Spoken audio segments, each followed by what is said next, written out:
In the brightest of light, there is a sense of darkness. In the beauties of life, there is room for tragedy. In every joyous laughter, there is a cry of horror.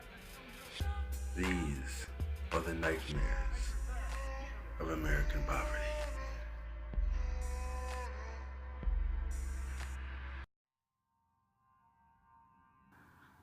Two crackheads are standing on the corner of 3rd and Mulberry.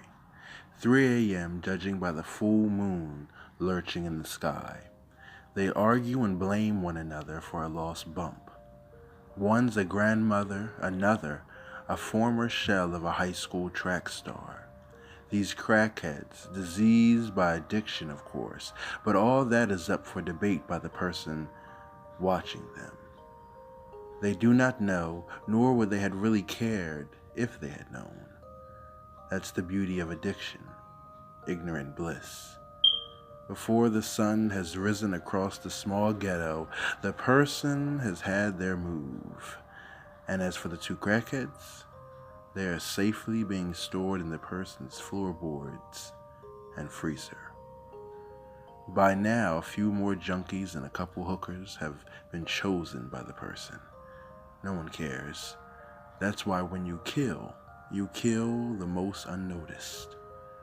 The person looks like you, talks like you, dreams like you, fears like you. The person has desires, a desire to have absolute and utter control of another. Because he has no control.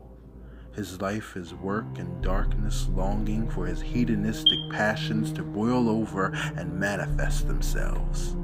And to which they do. Now he's a clown. Now he has release. Now you are chosen. She fell from a second-story window naked, screaming, bloody, and most importantly high. To all the neighbors, she was just a crazy fiend running naked, freaking out, attacking the person, almost killing the person. But with the house full of corpses, you must ask yourself, who is the person? Is it you?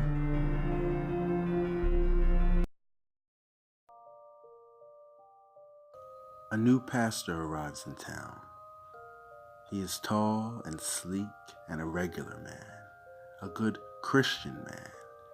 He says he will build a church where the once great farmers market stood before the Walmarts moved in.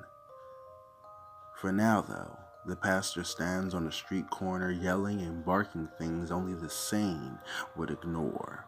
And the sane do ignore, but the insane, the psychotic, the lost parasites of the human psyche, now they're a different story.